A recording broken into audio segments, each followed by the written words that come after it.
నమస్తే, welcome to prime time. నేను రాజేశ్వరి. ముందుగా కేసీఆర్ కేటీఆర్లపై సీఎం రేవంత్ రెడ్డి మండిపడ్డారు. కారును కేటీఆర్ ఇనుప సామానుకు వేసుకోవాల్సిందే అంటూ ఎద్దేవా చేశారు.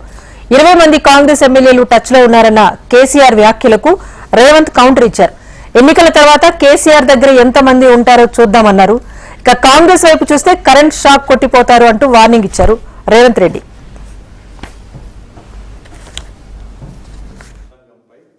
అరే పిల్లగా, నీ కారు ఖరాబు కాలే, నీ కారు ఇంజను అనువు చెడ్డది, ఇంకా మళ్ళా రాదు, తూకానికి అమ్ముడే. నాతో 20 మంది ఎమ్మెల్యేలు టచ్ లో ఉండ్రు, సిట్కే కొడుతూ వస్తారని. సిట్కే కాదు, మిద్దెక్కి డప్పు కొట్టు బిడ్డ, నీ దగ్గర ఉన్నోళ్ళు కూడా ఎవడని ఉంటాడేమో చూద్దాం. గతంలో లాగా కాంగ్రెస్ ఎమ్మెల్యేలు గొర్రెల మంద తొడేళ్లలాకి వచ్చి చేప కొట్టి కొట్టుకపోదాం అనుకుంటున్నాం బిడ్డ. ఈడ కాపలా ఉన్నది రేవంత్ రెడ్డి, నువ్వు ప్రయత్నం చేసి చూడు. ఈడ మా ఎమ్మెల్యేలను కంచేసి కాపాడుకునే శక్తి హైటెన్షన్ వైరు రేవంత్ రెడ్డి ఉన్నాడు బిడ్డ. వచ్చి ముట్టుకో. కరెంటు తీగ మీద కాకి కరెంటు కొడితే ఎట్లా కర్రెగా సస్తావు, నువ్వు కాంగ్రెస్ వైపు చూస్తే నీ సంగతి గట్లనే అవుతుంది. నువ్వు మాదిక్కు కాదు, నీ దొడ్లో సాయంత్రానికి ఎన్ని వచ్చినా ఒకసారి లెక్క పెట్టుకో బిడ్డ, నీ సంగతి చెప్తా గాని. గత బీఆర్ఎస్ ప్రభుత్వం రైతు బంధు కోసం దాచిన 7,000 కోట్ల రూపాయలు ఏమయ్యాయని డిప్యూటీ సీఎం భట్టి విక్రమార్క ప్రశ్నించారు. బషీర్బాగ్ లోని ప్రెస్ క్లబ్ లో మీట్ ది ప్రెస్ కార్యక్రమం నిర్వహించిన భట్టి బీఆర్ఎస్ ప్రభుత్వంపై మండిపడ్డారు. తాము ప్రభుత్వం ఏర్పాటుకు ముందే ఆర్బీఐ స్టేట్మెంట్ తీసుకున్నట్టుగా తెలిపారు. అందులో -3,200 కోట్లుందని, మరి బీఆర్ఎస్ ప్రభుత్వం చెప్పిన 7,000 కోట్లు ఎవరి జేబులోకి, ఏ వ్యక్తి అకౌంట్లోకి వెళ్లాయంటూ ప్రశ్నించారు భట్టి. ఉన్న వాస్తవ విషయాలు మీకు చెప్పాలి కాబట్టి చెప్తా ఉన్నాం. కొద్దిమంది పెద్దలు బయట జరిగినటువంటి ప్రచారంలో మేము రైతు బంధు ఇవ్వటానికి ఒక 7,000 కోట్ల రూపాయలని పోగేసి అక్కడ పెట్టి పంచుదానే టైంలో ఎలక్షన్ కమిషన్ వాళ్ళు మాకు పర్మిషన్ ఇవ్వలేదు, కానీ ఆ డబ్బులు అట్లాగే పెట్టి ఉంచాము. ఈ వచ్చిన ప్రభుత్వం ఆ 7,000 కోట్లు ఏం చేసింది, పంచలేదు, గాలికి వాడుకున్నారు అని చెప్పేటువంటి ప్రచారం జరుగుతాం. రాష్ట్రంలో ఉన్నటువంటి రైతులకి రాష్ట్ర ప్రజలకు కూడా తెలియాలి. నిజంగా మీరు 7,000 కోట్లు అట్లా బ్యాలెన్స్ ఉంచి ఉండుంటే రాష్ట్ర ప్రభుత్వానికి సంబంధించిన ఖజానాన్ని మెయింటైన్ చేసేది మొత్తం కూడా ఆర్బీఐ. నేను ఆర్బీఐ స్టేట్మెంట్ తీసుకొని వచ్చాను. ఉదాహరణకి మేము ఈ ప్రభుత్వం ప్రమాణ స్వీకారం చేసింది డిసెంబర్ 7వ తారీఖు నాడు. ఆనాడు బ్యాంకులో ఉన్నటువంటి బ్యాలెన్స్, ఆనాడు బ్యాంకులో ఉన్న బ్యాలెన్స్ -3,960 కోట్ల రూపాయలు. బ్యాంకులో మీరు ఉంచినటువంటి 7,000 కోట్లను మిగతా ఖజానా కాకుండా లేకుండా మైనస్ లో 3,960 కోట్లలో మీరు మాకు ఈ రాష్ట్రాన్ని అప్పచెప్పారు. మరి మీరు చెప్పినట్టు ఆ 7,000 కోట్లు మీరు తిన్నారా? నిజంగా మీరు 7,000 కోట్లు రైతు బంధుకు ఇవ్వడం కోసం దాచిపెట్టి ఉంటే ఎలక్షన్ నోటిఫికేషన్ వచ్చింది, ఎలక్షన్ కోడ్ వల్ల మీరు ఖర్చు పెట్టలేకపోయారు, మేము ఎవరికి లేకపోయాం అని చెప్పారు. మరి ఆ డబ్బులు ఎక్కడ పోయినట్టు, ఎవరి అకౌంట్ లోకి పోయినట్టు, ఎవరి దగ్గర ఉన్నట్టు? ఇది వాస్తవ పరిస్థితి. కేసీఆర్ ఫ్రస్ట్రేషన్ లో మాట్లాడుతున్నారని, బీజేపీ బీఆర్ఎస్ ఒక్కటే అని మంత్రి పొన్నం ప్రభాకర్ మండిపడ్డారు. అటు బీఆర్ఎస్ ఇటు బీజేపీ రెండూ తమ ప్రభుత్వం కూలిపోతుందని పిల్లి శాపనార్థాలు పెడుతున్నాయంటూ ఫైర్ అయ్యారు. బోగస్ గాళ్లు బోగస్ మాటలు మాట్లాడుతున్నారని, తాము ప్రజాస్వామ్యయుతంగా ప్రజాపాలన అందిస్తున్నామని అన్నారు. రాముని పేరు చెప్పుకుని ఓట్లడిగే పార్టీ, సొంతంగా చేసిన పనిని కూడా చెప్పుకోలేని ఎంపీలు ఉన్న పార్టీ అంటూ బీజేపీని ఉద్దేశించి అసహనం వ్యక్తం చేశారు ఆయన. కాంగ్రెస్ ప్రభుత్వం ప్రజాపాలన అందిస్తోంది, ప్రజా పరిపాలన, ప్రజా ప్రభుత్వం. ఇది ఎన్నికైన మొదటి రోజు నుంచే ఈ ప్రభుత్వం కూలుతుందని పిల్లి శాపనార్థాలు పెడతానే ఉన్నారు. అటు భారతీయ జనతా పార్టీ ఒకవైపు, ఇటు టీఆర్ఎస్ ఒకవైపు, రెండు కూడా ఒకే మూసలో పోసినట్టుగా రైతుల సమస్య గురించి మాట్లాడినా, ప్రభుత్వం కూలిపోతుందనే అంశం గురించి మాట్లాడినా, లేదా రేవంత్ రెడ్డి గారు బీజేపీలో కలుస్తారనే మాట గురించి మాట్లాడినా, వీళ్ళిద్దరు కూడా కూడబలుకొని అన్నదమ్ముల్లాగా ఒకటే మాట మాట్లాడుతారు. ఒక ఆయన ముందు మాట్లాడుతారు, ఒక ఆయన మధ్యాహ్నం మాట్లాడుతూ ఉన్నాడు. అరే వాళ్ళు బోగస్ గాళ్ళు కాబట్టి, వాళ్ళు చెప్పినవి చేయలేదు కాబట్టి బోగస్ అనిపిస్తుంది వాళ్ళకు. మేము మా ముఖ్యమంత్రి గారు కూడా చెప్పినారు, కేబినెట్ లో కూడా చర్చ జరిగింది, తప్పకుండా ఆగస్టు దాకా ఓపిక పట్టమంటున్నాం. మాకు 5 సంవత్సరాల వరకు ఎన్నికైన ప్రభుత్వం 5 నెలలనే బోగస్ అని నిర్ధారణ చేస్తున్నటువంటి వాళ్ళు బోగస్ గాన్లా, మేము బోగసా, భవిష్యత్తులో నిర్ధారణ జరుగుతుంది. ఊరికి ఏది పడితే అది మాట్లాడితే కాదు కదా. ఇప్పుడు రాముని పేరు మీద అంటే మీ పార్టీకి ఒక విధానం ఉంది, మీ పార్టీల అభివృద్ధి, ప్రజా సంక్షేమము, మీ ప్రభుత్వ 10 సంవత్సరాల విజయాలను చెప్పుకొని ఓట్లాడమంటున్నాం. లేదు మేము రాముని పేరు మీద అడుకుంటాం, మీ కర్మ. రాముడు అందరి వాడు. రాముడికి సంబంధించి కూడా రాజకీయాలకు లాగుతున్నటువంటి మూర్ఖులను గురించి ప్రజలు అప్రమత్తంగా ఉండాలి. రాముడి సెంటిమెంట్ తోటి ఓట్లు అడుగుతున్నారంటే మీరు అసమర్థుల కిందనే లెక్క కదా. రాముడు ఎందుకు రాజకీయాల్లోకి? రాముని అందరూ పూజిస్తారు, రాముడిని మేము కూడా పూజిస్తాం. మీరెందుకు ఓట్లు రాముని పేరు మీద అడుగుతారో అని అడుగుతాను. సొంత మార్కెటింగ్ చేసుకోలేరా? మీ పేరు మీద ఓట్లు అడగలేరా? 5 సంవత్సరాలు ఎంపీ చేసింది ఏం చెప్పలేరా? మీ 10 సంవత్సరాలు ముఖ్యమంత్రి ఏం చేసింది చెప్పలేరా? రాముడి గురించి మేము ఓట్లు అడుగు ఏంది అది? ఎందుకు నీ జాగిరా? బీఆర్ఎస్ పార్టీ లోక్సభ ఎన్నికలకు సిద్దమైంది. గులాబీ పార్టీ అధినేత కేసీఆర్ తెలంగాణ వ్యాప్తంగా బస్సు యాత్రకు శ్రీకారం చుట్టారు. ఈ నెల 22 నుంచి మే 10వ తేదీ వరకు బస్సు యాత్ర షెడ్యూల్ ఖరారైంది. ప్రతి పార్లమెంట్ నియోజకవర్గ పరిధిలో 3 నుంచి 4 అసెంబ్లీ నియోజకవర్గాల్లో రోడ్ షోలుంటాయి. బస్సు యాత్ర చేపడుతూనే మధ్యలో బహిరంగ సభల్లోనూ కేసీఆర్ పాల్గొంటారు. బస్సు యాత్రలో కాంగ్రెస్, బీజేపీ వైఫల్యాలను ఎత్తిచూపడంతో పాటు బీఆర్ఎస్ హయాంలో చేపట్టిన కార్యక్రమాలు, వాటి ద్వారా కలిగిన లబ్ధిని ప్రజలకు వివరించబోతున్నారు.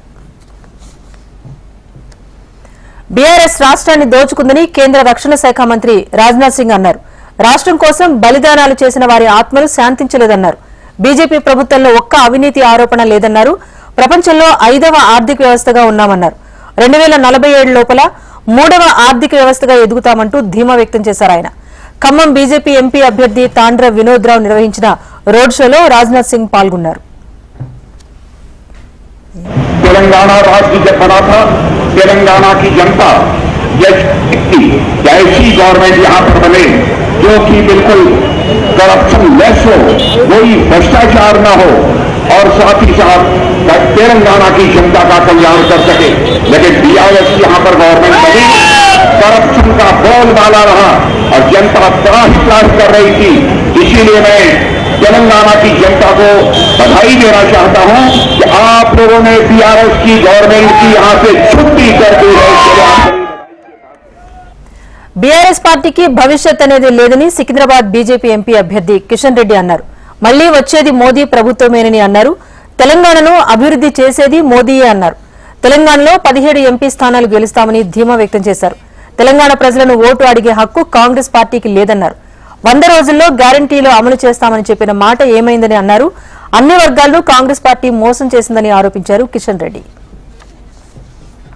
ఎవరు ఎన్ని రకాలుగా ప్రచారం చేసినా కూడా తెలంగాణ రాష్ట్రంలో భారతీయ జనతా పార్టీ అన్ని పార్టీల కంటే అత్యధికమైనటువంటి స్థానాలు సంపాదిస్తుంది. అదేవిధంగా మొన్నటి వరకు అధికారంలో ఉన్నటువంటి బీఆర్ఎస్ పార్టీ ఏ సీట్ల డిపాజిట్ వస్తుందో తెలియదు.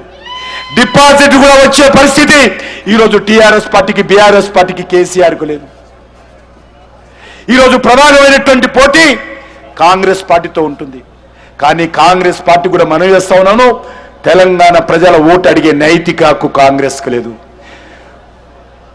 ఓ రాహుల్ గాంధీ, ఓ రేవంత్ రెడ్డి, మిమ్మల్ని అడుగుతా ఉన్నాను, మీరు కాంగ్రెస్ పార్టీ తరఫున తెలంగాణ ప్రజలను ఓటు అడిగే నైతిక హక్కు అని అడుగుతా ఉన్నాను. మీరు ఎన్నికలకు ముందు ఏం చెప్పారు?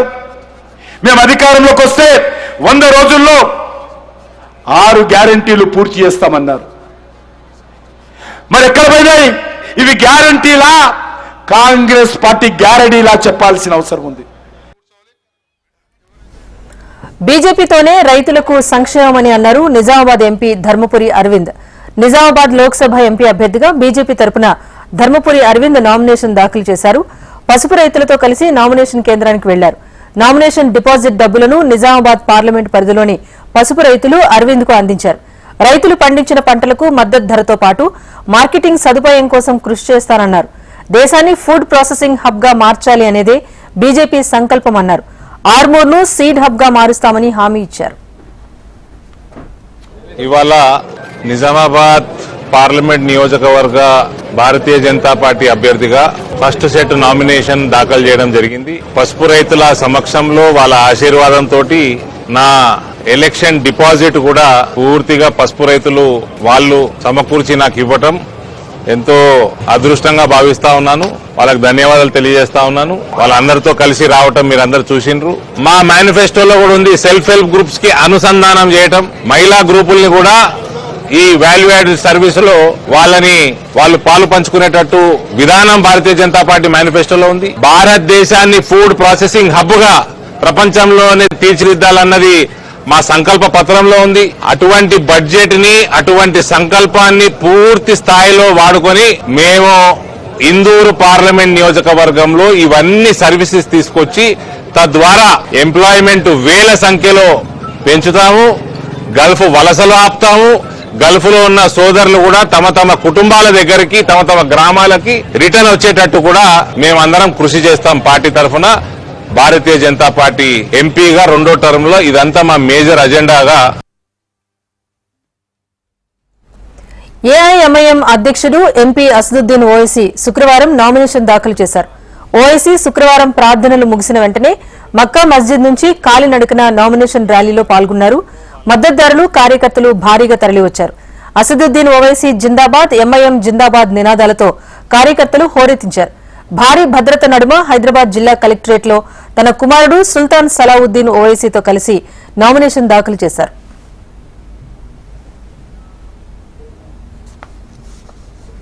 తెలంగాణ కాంగ్రెస్ లోకి భారీగా వలసలు కొనసాగుతున్నాయి. బీఆర్ఎస్ నేతలు ఒక్కొక్కరుగా హస్తం పార్టీలోకి క్యూ కడుతున్నారు. తాజాగా బీఆర్ఎస్ వర్కింగ్ ప్రెసిడెంట్ కేటీఆర్ సతీమణి తమ్ముడు యడ్ల రాహుల్ రావు కాంగ్రెస్ పార్టీ తీర్థం పుచ్చుకున్నారు. శుక్రవారం మైనంపల్లి హనుమంతరావు సమక్షంలో సీఎం రేవంత్ రెడ్డి కండువా కప్పి పార్టీలోకి ఆయన్ను ఆహ్వానించారు.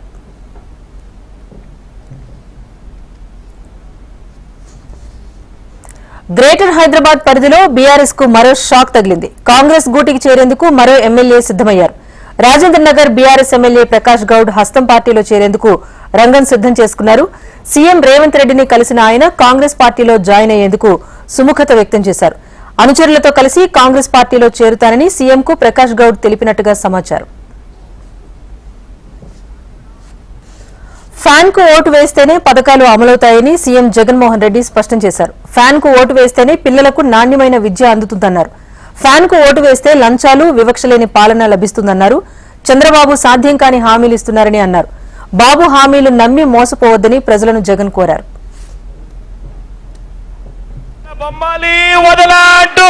మళ్ళీ మీ రక్తం తాగేందుకు, మళ్ళీ 5 ఏళ్లు మీ రక్తం తాగేందుకు మీ ప్రతి ఇంటికి కూడా వస్తాడు. జాగ్రత్త సుమా. ఫ్యాన్ కు ఓటు వేస్తే విత్తనం నుంచి పంట అమ్మకం వరకు సేవలు అందిస్తా ఉన్న రైతు భరోసా కేంద్రాలన్నీ కూడా కొనసాగుతాయి. లేదంటే ఆర్బీకే వ్యవస్థకు బాబు మార్పు, కత్తిరింపులు, ముగింపు. ఫ్యాన్ కు ఓటు వేస్తేనే రైతన్నలకు వైఎస్ఆర్ రైతు భరోసా కింద పెట్టుబడికి సహాయంగా ప్రతి సంవత్సరం క్రమం తప్పకుండా రైతన్నకు ఆదుకుంటూ వైఎస్ఆర్ రైతు భరోసా కార్యక్రమం జరుగుతుంది. ఫ్యాన్ మీద 2 ఓట్లు వేస్తేనే ఉచిత పంటల బీమా. ఫ్యాన్ మీద 2 ఓట్లు వేస్తేనే 0 వడ్డీకే పంట రుణాలు. ఫ్యాన్ మీద 2 ఓట్లు వేస్తేనే సకాలంలో ఇన్పుట్ సబ్సిడీ. ఫ్యాన్ మీద 2 ఓట్లు వేస్తేనే పగటి పూటే రైతన్నకు 9 గంటల పాటు ఉచిత విద్యుత్.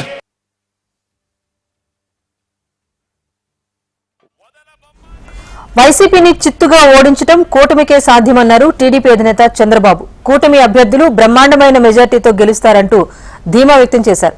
రాష్ట్రం అభివృద్ధి కావాలి అంటే కూటమి రావాలన్నారు. వైసీపీని రాష్ట్ర ప్రజలు నమ్మే పరిస్థితుల్లో లేరన్నారు. వైసీపీ అవినీతి పాలనకు ప్రజలే బుద్ధి చెబుతారన్నారు. కేంద్రంలో వచ్చేది మళ్లీ ఎన్డీఏ ప్రభుత్వమే అన్నారు. కేంద్రం సహకారం కూడా రాష్ట్రానికి అవసరమన్నారు చంద్రబాబు. ఈ జగన్ రెడ్డి దోపిడీతో విధ్వంసం చేసి మీ జీవితాలను నాశనం చేశాడని చెప్పి నేను మీకు తెలియజేస్తున్నా.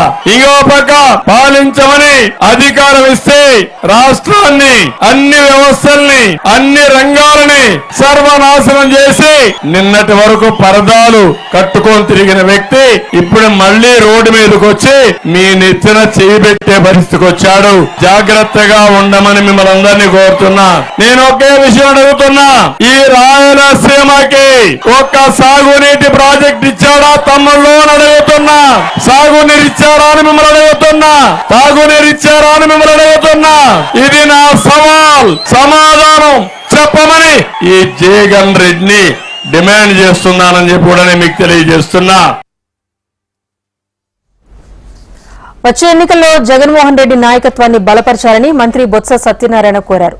ప్రజలకు ఇచ్చిన హామీల్లో 95% పూర్తి చేశామని, మిగిలిన 5% పనులు పూర్తి చేస్తామని అన్నారు. బొత్స సత్యనారాయణ చీపురుపల్లి నియోజకవర్గం వైసీపీ ఎమ్మెల్యే అభ్యర్థిగా నామినేషన్ దాఖలు చేశారు.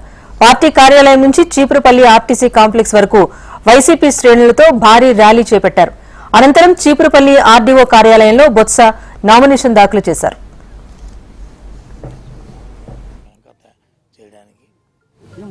అన్నిట్లో మీటిగా ఉండడానికి ఇప్పటికే 90% మేము పూర్తి చేసాం. ఇంకేమైనా మిగిలిన 5% కూడా మనస్ఫూర్తిగా పూర్తి చేస్తారని చెప్తాను.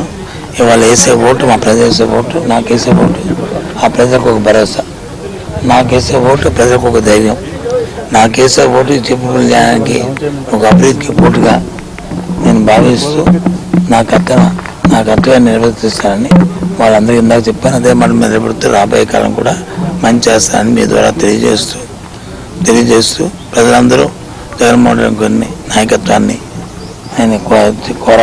నాయకత్వాన్ని సమర్థించమని ఫ్యాన్ గుర్తుకి ఇచ్చే 2 ఓట్లు కూడా ఫ్యాన్ గుర్తుకేసి ఒకటి అసెంబ్లీకి ఒకటి పార్లమెంట్కి అభ్యర్థులు గెలిపించాలని కోరుతున్నాను. నగరి వైసీపీ ఎమ్మెల్యే అభ్యర్థి రోజా నామినేషన్ దాఖలు చేశారు. పెద్ద ఎత్తున ర్యాలీతో వెళ్లారామె. నగరి టికెట్ రాదని దుష్ప్రచారం చేస్తున్నారన్నారు. ఊపిరి ఉన్నంత వరకు నగరి ప్రజలకు అందుబాటులో ఉంటానన్నారు రోజా. ప్రతిపక్షం వెన్నులో వణుకు పుట్టేలాగా ర్యాలీ నిర్వహించి 3వ నామినేషన్ వేశానన్నారు.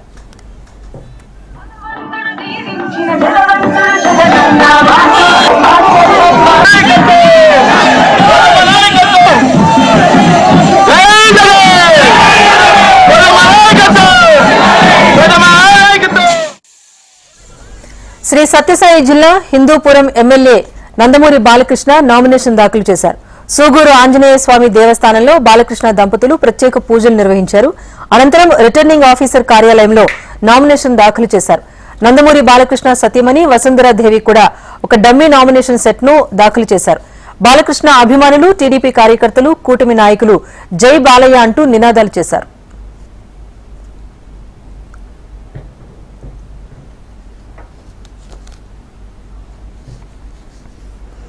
కాకినాడ జిల్లా రాజానగరం నియోజకవర్గంలో 18వ రోజు సీఎం జగన్ బస్సు యాత్ర కొనసాగుతోంది. ఈ నేపథ్యంలో సీఎం సమక్షంలో టీడీపీకి, జనసేనకు చెందిన పలువురు కీలక నేతలు వైసీపీలో చేరారు. సీఎం జగన్ వారందరికీ కండువా కప్పి పార్టీలోకి ఆహ్వానించారు. జనసేన నుంచి మాజీ మేయర్, జనసేన రాష్ట్ర కార్యదర్శి పోలసపల్లి సరోజ వైసీపీ పార్టీ కండువా కప్పుకున్నారు. వీరితో పాటుగా పిఠాపురం నుంచి ఇందిరా, నెహ్రూ ప్రసాద్ వైసీపీలో చేరారు. ఇక పెద్దాపురం నుంచి తోట సుబ్బారావు నాయుడు, ముత్యాల శ్రీనివాస్ పార్టీలో చేరారు. కాకినాడ రూరల్ నియోజకవర్గం నుంచి రాష్ట్ర బీసీ ప్రజా సంక్షేమ సమితి అధ్యక్షుడు వాసంశెట్టి రాజేశ్వరరావు సైతం పార్టీలో చేరారు.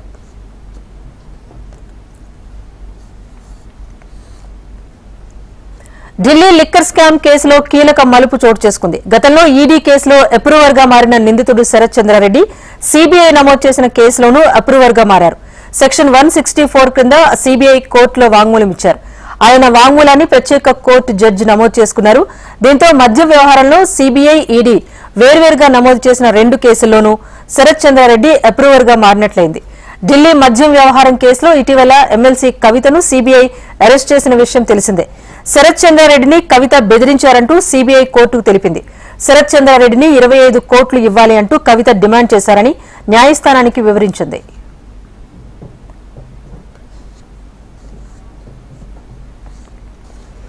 అన్నమయ్య జిల్లా తంబళ్లపల్లి ఆర్ఓ కార్యాలయం వద్ద ఉద్రిక్తత చోటు చేసుకుంది. టీడీపీ అభ్యర్థి దాసరిపల్లి జయచందనామి నామినేషన్ వేసే సమయంలో అక్కడ ఘర్షణ వాతావరణం చోటు చేసుకుంది.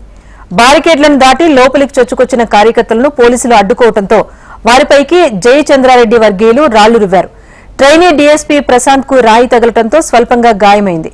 దీంతో టీడీపీ కార్యకర్తలపై లాఠీచార్జ్ చేసి పరిస్థితిని అదుపులోకి తీసుకొచ్చే ప్రయత్నం చేస్తున్నారు పోలీసులు.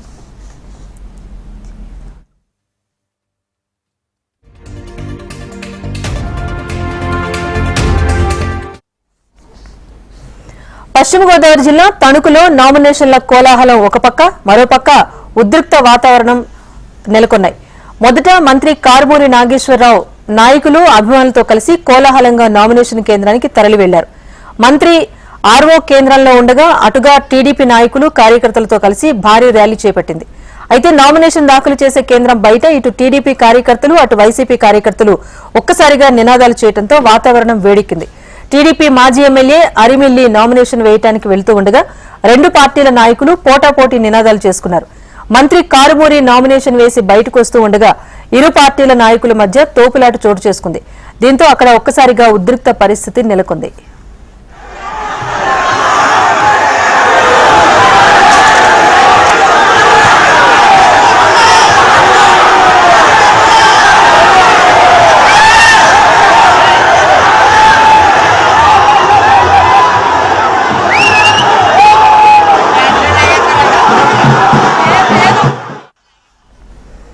తిరుమలలో అగ్ని ప్రమాదం సంభవించింది. శేషాచల అటవీ ప్రాంతంలో మంటలు ఎగిసిపడ్డాయి. తిరుమలలో పొగ దట్టంగా అలుముకుంది. పార్వేట మంటపం ప్రాంతంలో మంటలు ఎగిసిపడి శ్రీగంధం వనం చెట్లు దగ్ధమయ్యాయి. మంటలను అగ్నిమాపక అటవీ సిబ్బంది అదుపు చేశారు. ఎండలతో అగ్ని ప్రమాదం సంభవించిందని అధికారులు భావిస్తున్నారు. అగ్ని ప్రమాదం వల్ల వన్యప్రాణులు బయటకొచ్చే అవకాశం ఉంది.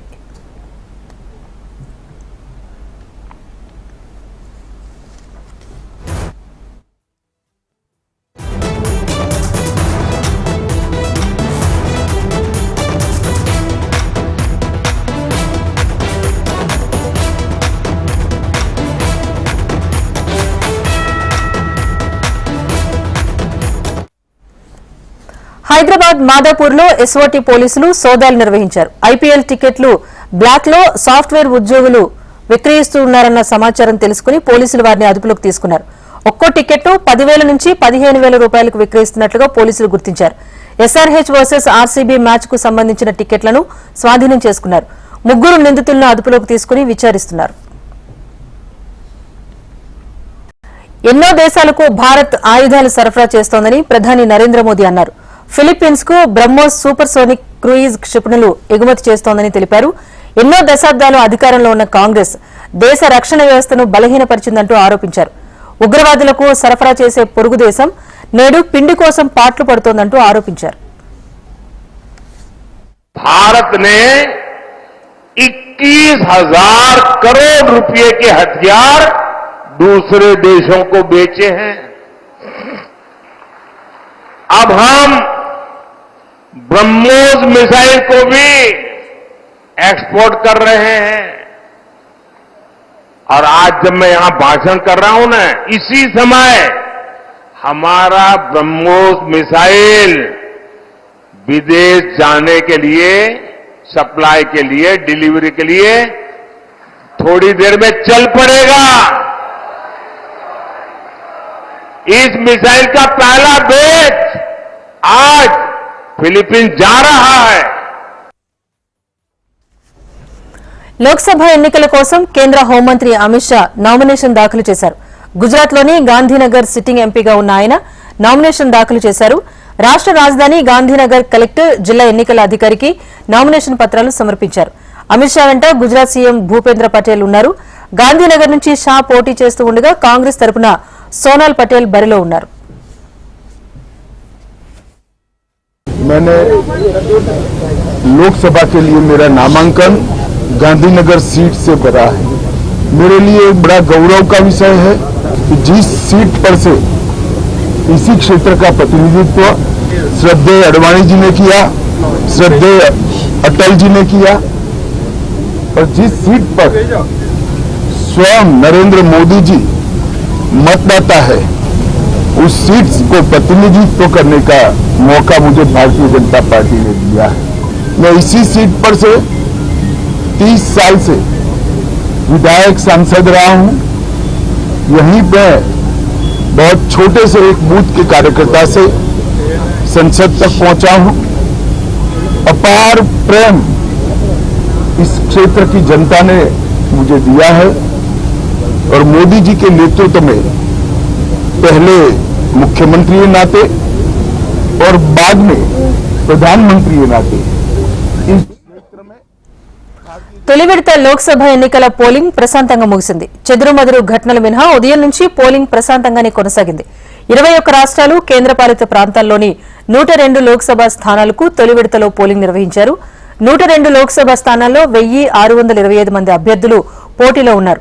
లోక్సభతో పాటు పలు రాష్ట్రాల్లో అసెంబ్లీ ఎన్నికలు నిర్వహించేందుకు షెడ్యూల్ను ఈసీ ప్రకటించగా తొలి విడతలో అరుణాచల్ ప్రదేశ్, సిక్కిం రాష్ట్రాల్లో అసెంబ్లీ ఎన్నికలకు సైతం పోలింగ్ ముగిసింది.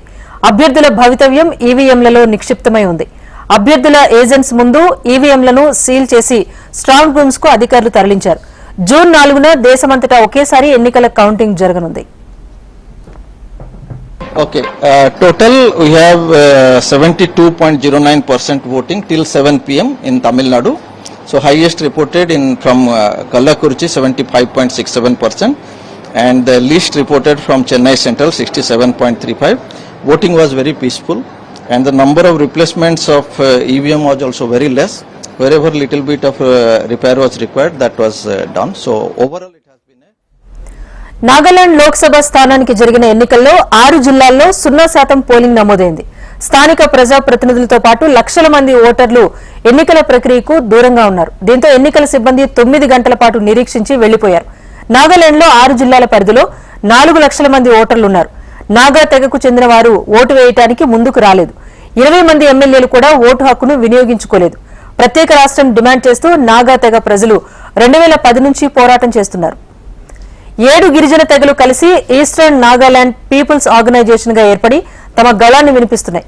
ఎన్నో ఏళ్లుగా తమ ప్రాంతం నిర్లక్ష్యానికి గురైందని చెబుతున్న ఈఎన్పీఓ ఏప్రిల్ 18 సాయంత్రం నుంచి నిరవధిక బంద్ పాటించాలని ఇటీవలే ప్రకటించింది.